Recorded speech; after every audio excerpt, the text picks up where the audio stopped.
नायक बना दिया है। एक तरफ आपने तेजस्वी यादव जी को, और दूसरी तरफ हम देख रहे हैं जेपी नड्डा इस बात का जिक्र कर रहे हैं कि ये जो साहबजादे हैं ये घुसपैठियों के आधार पर सरकार बनाने की कोशिश कर रहे हैं। सबसे पहले शायद आप हिमांशु जी नायक मूवी देखे होंगे।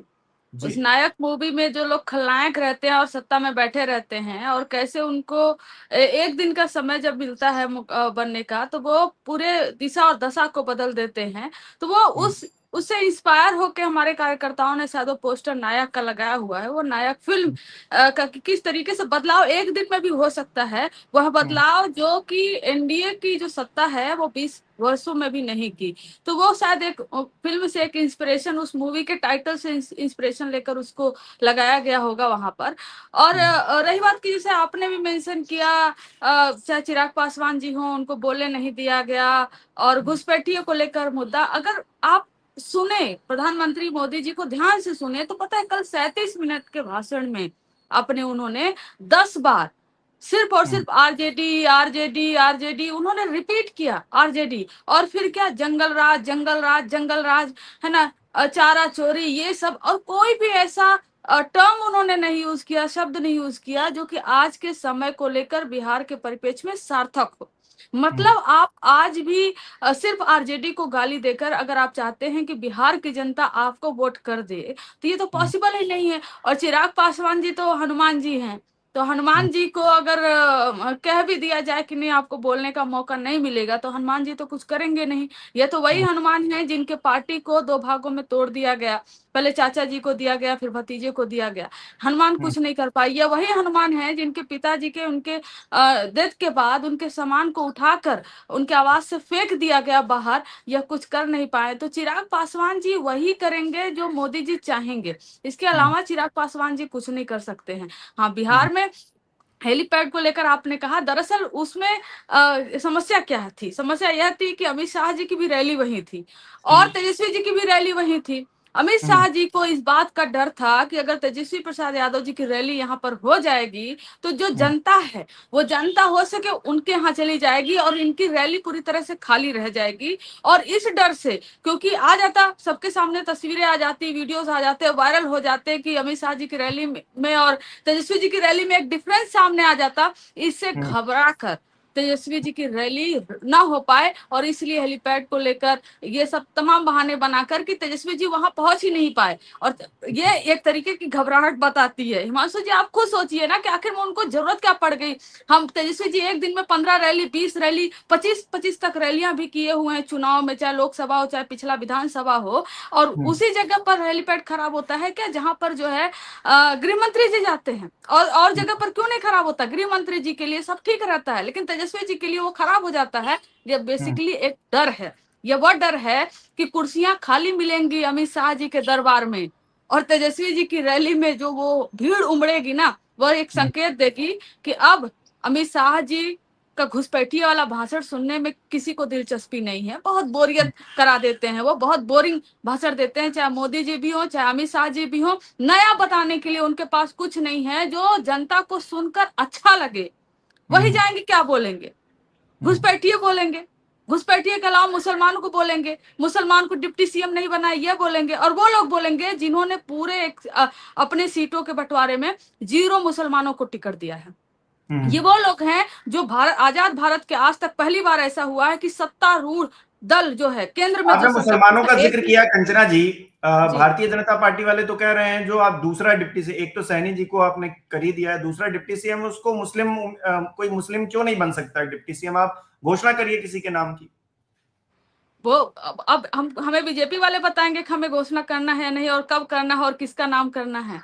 बीजेपी वालों से हम तो ये नहीं पूछेंगे, और बीजेपी वाले बता दे। वही तो मैं आपको बोल रही थी कि जदयू ने मात्र 4 मुसलमानों को टिकट दिया हुआ है, बीजेपी ने 0। एलजेपी आज जो रामविलास पासवान जी की पार्टी है, उन्होंने 1 मुसलमानों को टिकट दिया हुआ है। और आजाद भारत में पहली बार, जैसा मैं मेंशन कर रही थी, पहली बार ऐसा है कि जो सत्तारूढ़ दल है, एनडीए जो गवर्नमेंट है अभी इस समय, उसमें एक भी मुस्लिम सांसद नहीं है।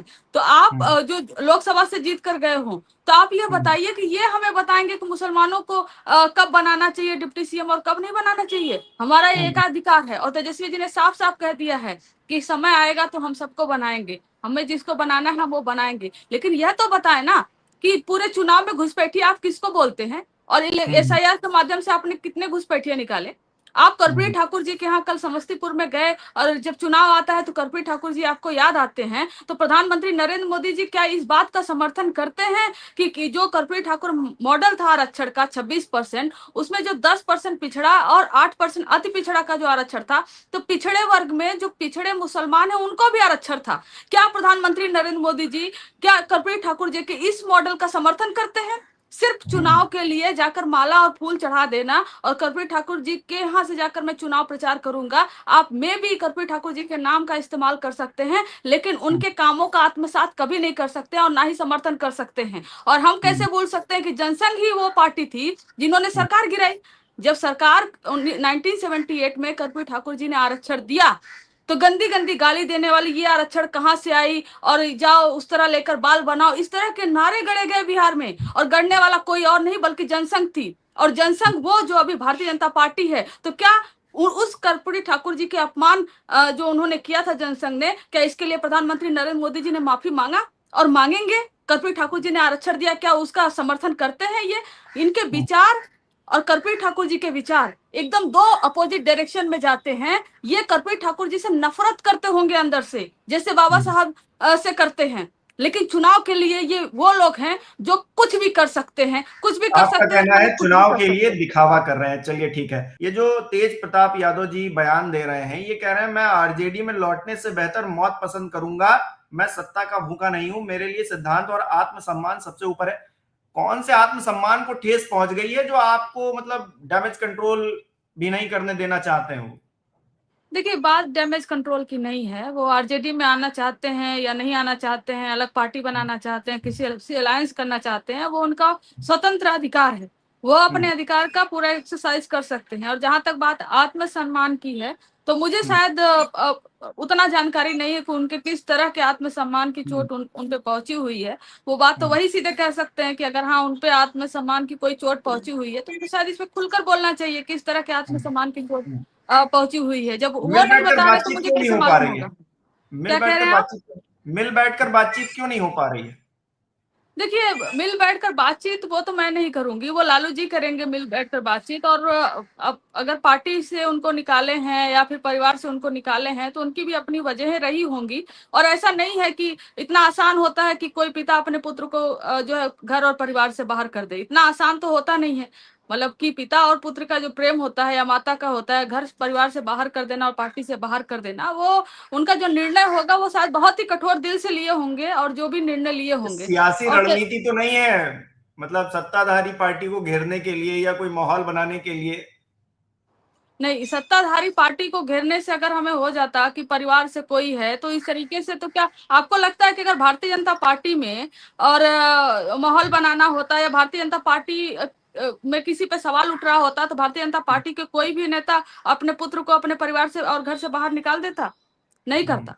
भारतीय जनता पार्टी के लोग इतने थेथर लोग हैं जिनके ऊपर चाहे वो रेप के, बलात्कार के, भ्रष्टाचार के तमाम आरोप लगते रहते हैं, लेकिन वो कभी इस्तीफा नहीं देते हैं। वो लोग हैं जो कभी पार्टी से निष्कासित नहीं करते हैं और ना ही परिवार से निष्कासित करते हैं। तो भारतीय जनता पार्टी दूसरों पे क्या उंगली उठाएगी? भारतीय जनता पार्टी के तो खुद के अंदर झांक कर देख ले। और यही यही आरोप लगाते हैं ना कि परिवारवाद ये। और अभी अगर मैं कल बैठकर गिनती की, पता है आपको, टोटल 243 सीट में से लगभग लगभग 43-44 सीट ऐसे दिए गए हैं जो परिवारवाद से आते हैं भारतीय जनता पार्टी के अंदर, जदयू के अंदर, और जीतन राम मांझी जी की पार्टी से, और इवन चिराग पासवान जी की पार्टी से। जीतन राम मांझी जी तो इतना आगे निकल गए हैं कि एक टिकट तो 6 में से उन्होंने अपने बहू को दे दिया, एक अपनी समधन को दे दिया, और एक अपने दामाद को दे दिया। और यहाँ चिराग पासवान जी तो उन्होंने अपने भांजे को टिकट दे दिया, और कुशवाहा जी हैं तो उन्होंने सीधे अपने पत्नी को टिकट दे दिया। और जदयू की बात करें तो जदयू के पार्टी में लगभग 16 ऐसे कैंडिडेट हैं जो कि मेरे पास लिस्ट है,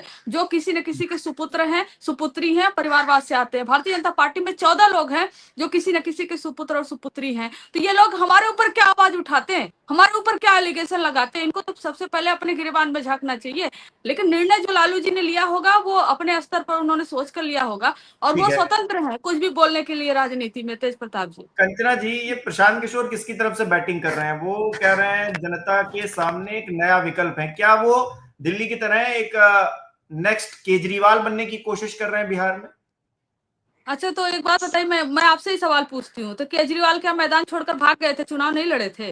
केजरीवाल तो सबसे पहले वो लोकसभा तो का चुनाव जो प्रधानमंत्री जी के खिलाफ प्रधानमंत्री लड़ गए थे। प्रधानमंत्री नरेंद्र मोदी जी के खिलाफ लड़े थे जाकर, फिर दिल्ली में बिल्कुल। चुनाव लड़े। कभी ऐसा हुआ कि हम्म, केजरीवाल मैदान छोड़कर भाग गए और बोले हम तीसरा पार्टी है, हम थर्ड ऑप्शन है, हम थर्ड ऑप्शन हम्म, बनने के लिए मैदान में उतरना पड़ता है? सबसे पहले तो माहौल आपने बनाया कि हम्म, राघोपुर से लड़ेंगे, हम जाएंगे, तेजस्वी का जमानत जब हो जाएगा, आपने तो बहुत ढोल लेकर गए, आप पूरा पीटे, पूरा माहौल बना, मीडिया में भी एक दिखाने लगा थर्ड फ्रंट, मतलब 22% वोट उनको मिल रहा है। बताइए, जिनको 22% वोट अगर मिल रहा होता एज पर देयर सर्वे, तो मैदान छोड़कर भागते कभी क्या? लड़ लेते, कहीं से भी लड़ लेते जहां से जीत जाते। और जहां तक सवाल है, अभी तक उन्होंने 7-8 ऐसी सीटें हैं जहां से अपने कैंडिडेट के नॉमिनेशन वापस ले। इवन सम्राट चौधरी के खिलाफ एक कैंडिडेट था और उस हम्म, कैंडिडेट खोने के नाते सम्राट चौधरी हार सकते थे, उस कैंडिडेट को तारापुर से उन्होंने वापस ले लिया। इन्होंने तो हम्म, आरोप लगाया अमित शाह जी धमका के हमारे जो है कि टिकट वापस किए यहाँ से पटना की एक सीट से, लेकिन खुद हम्म, इन्होंने ऐसे सीटों से टिकट वापस लिया जहां पर भारतीय जनता पार्टी की कैंडिडेट हार सकती थी इनके होने से और उनका वोट कट सकता था। इन्होंने अपने नॉमिनेशन वापस लिए हैं बकायदा। तो ये बताने हम्म, की जरूरत नहीं है कि किसके साथ खेल रहे हैं, क्यों खेल रहे हैं। और सबसे इंपॉर्टेंट और इंटरेस्टिंग बात यह है हिमांशु जी कि जब से ये हुआ कि मुकेश सहनी जी डिप्टी चीफ मिनिस्टर अनाउंस हुए, तब तब से देखिए, चाहे एमआईएम हो और चाहे भारतीय जनता पार्टी हो और चाहे जनसुराज हो, हम्म, प्रशांत किशोर हो, तीनों के तीनों एक ही लाइन ले रहे हैं, मुसलमान को कुछ नहीं दिया, मुसलमान को कुछ नहीं दिया। तीनों का हम्म, टोन एकदम मैच कर रहा है, और तीनों का टोन मैच करना, तीनों का जो भाषा मैच करना बताता है कि तीनों एक ही थाली के चट्टे बट्टे हैं बस। और वो अपना एक सियासी रूप दिखा रहे हैं कि अरे मैं भी एक अपोजिशन हूँ, मैं भी एक अपोजिशन हूँ, ताकि अपोजिशन से कुछ लोग यह समझ ले कि यह भी एक अपोजिशन है और इनको वोट कर दें। तो इनको लगता है कि बिहार वो जमीन है जो इनको नहीं समझ पाएगी। और पता है कि मैं एक ही आंकड़े देख रही थी जहां पर वो प्रेडिक्शन करते हैं ना, ओपिनियन पोल और एग्जिट पोल वाले, सबसे ज्यादा गलत सर्वे अगर ओपिनियन पोल ने कहीं के लेकर दिया है तो बिहार को लेकर दिया है। पूरे देश भर में अन्य राज्यों में तुलना की गई है, उसमें मैं वो आंकड़े भेजूंगी आपको, बहुत इंटरेस्टिंग है कि बिहार एक ऐसा राज्य है जहां पर ओपिनियन पोल सबसे ज्यादा फेल हुए हैं। 56% टाइम ओपिनियन पोल्स फेल हुए हैं, 44% टाइम ओपिनियन पोल्स जो है करेक्ट हुए हैं, जबकि अन्य राज्यों में पूरे नेशनल लेवल पे 30% टाइम फेल हुए हैं, 70% टाइम वो सक्सेसफुल हुए हैं, और अन्य राज्यों में उनकी सक्सेस रेट ज्यादा है। तो बिहार जो है ना, अच्छे से अच्छे ओपिनियन पोल और सर्वे को भी मात देता है, और थर्ड फ्रंट जो बनकर आती है और कहती है कि मैं भी एक ऑप्शन हूँ। पिछली बार एमआईएम को 5 सीटें मिल गई थी, 4 हमारे हम्म, पास वापस आ गए, बोले कि हम तो हम्म, आप ही के थे हमेशा से और आप ही के ही रहेंगे हमेशा से। और इस बार जो है उनको कोई भाव ज्यादा मिल नहीं रहा है, तो हम पे क्या अटैक कर रहे हैं कि हम अलायंस चाहते थे और हमें अलायंस पार्टनर नहीं बना के रखे। अलायंस ऐसे किया जाता है क्या? क्या आपके प्रदेश अध्यक्ष बैठकर एक लेटर लिख दें और वो लेटर हमारे आरजेडी ऑफिस तक नहीं, वो लेटर मीडिया तक पहुंचे, देखिए हम अलायंस चाहते हैं और लेकिन हमसे अलायंस नहीं कर रहे हैं, और हम पे हम्म, अटैक करे कि मुसलमानों का स्पेस जो है नहीं देना चाहते हैं, इसलिए हमसे अलायंस नहीं कर रहे हैं। तो हर कोई अपनी अपनी रणनीति का जो इनका हिस्सा है वो निभा रहे हैं अच्छे से, लेकिन चुनाव बाइपोलर है, और बाइपोलर में भी हम एनडीए से बहुत आगे हैं। क्योंकि अब तो जी मैं तो एक वीडियो देख रही थी, हाँ, मैं 10 सेकंड और जी चाहूंगी, जी जी। जिसमें संजय झा जी दिखाए गए हैं सुपर सीएम हो गए हैं। कैसे कि मतलब एक एक नॉर्मल जेस्चर होता है कि जब प्रधानमंत्री हो या मुख्यमंत्री हो तो वो जब बैठ जाते हैं बाकी लोग फिर बैठते हैं, यही होता है सभाओं में, खासकर रैलियों में। वो सबसे पहले बैठ जाते हैं आराम से और मुख्यमंत्री जी खड़े रहते हैं और कुछ समय बाद वो बैठते हैं, तो वो बताता है वो जेस्चर कि अपने आप को सुपर सीएम संजय झा जी मान चुके हैं। नीतीश कुमार जी का कहीं हाथ पकड़ते हैं माला पहनाते समय, तो कहीं रोकते हैं, कंट्रोल करते हैं, लिख कर देते हैं कि यही आपको बोलना है, इससे ज्यादा नहीं बोलना है।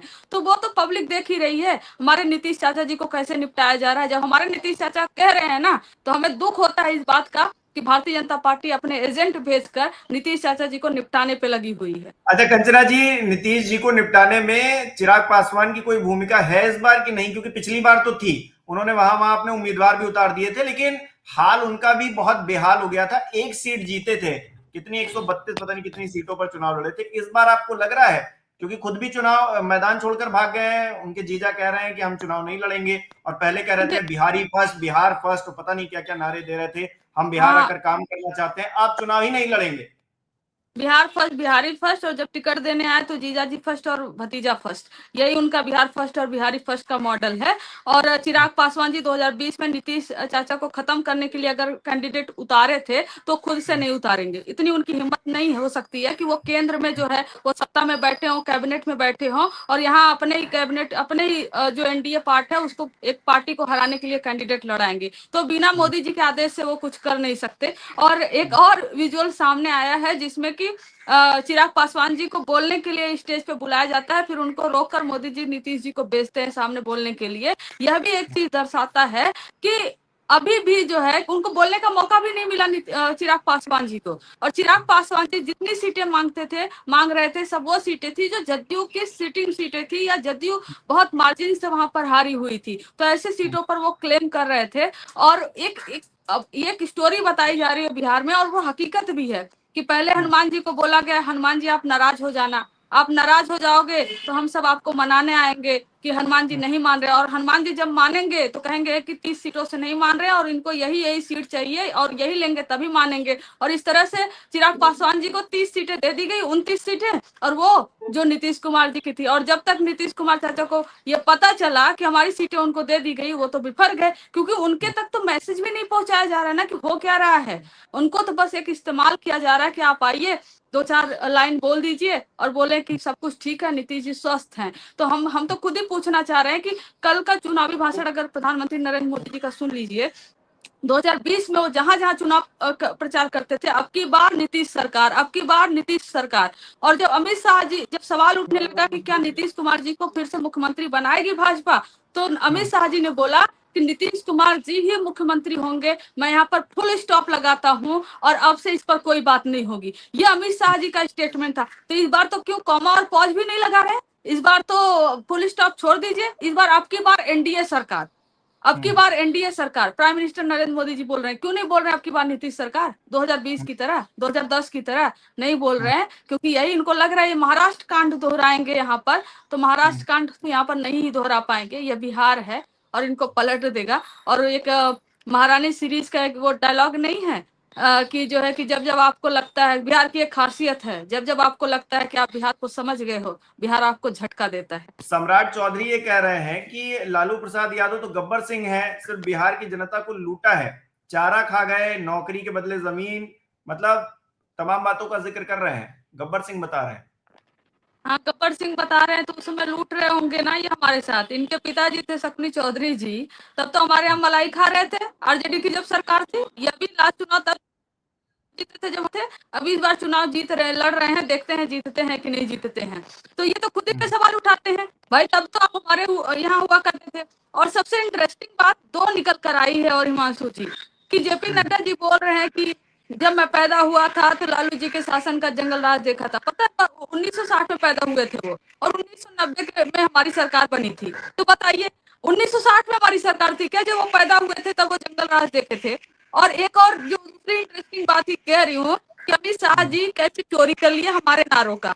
हम तेजस्वी जी के मुंह पे जुबान पर ये रहता है कि पढ़ाई, कमाई, दवाई, सिंचाई, ये बहुत बार सुना होगा, आप सबने सुना होगा। अमित शाह जी के ऑफिस से ट्वीट आता है, अमित शाह जी के ऑफिस ऑफ अमित शाह जी का जो ट्वीट है उस पर भी उन्होंने लिखा है पढ़ाई, दवाई, सिंचाई, कमाई। मतलब इनके पास नारे भी नहीं है, ये नारे वो चुरा रहे हैं जो हमारे नारे हैं। तो एक ये तमाम तरीके के वो लोग हैं जो सत्ता में 20 साल बैठे रहे और तब की सरकारों को गाली देते हैं जिस सरकारों में रहकर इन्होंने मलाई खाई, और अब जाकर वो जंगल राज हो गया। तो इनका क्या है एजेंडा? इनका एजेंडा पता है ना, बिहार में नौकरी देने का है। और जब अमित शाह जी से पूछा गया कि आपने इंडस्ट्री क्यों नहीं दी 20 सालों में, और 2011 से आप केंद्र में, 2014 से केंद्र में सरकार में है आप 11 सालों से, तो क्या कहते हैं जमीन नहीं है बिहार में, जमीन नहीं है बिहार में, इसलिए इन्होंने इंडस्ट्री नहीं दी। एआई हब बनाएंगे, अब आईटी हब बनाते रह गए, आईटी हब बना नहीं। और टेक्सटाइल पार्क की बात हो रही थी,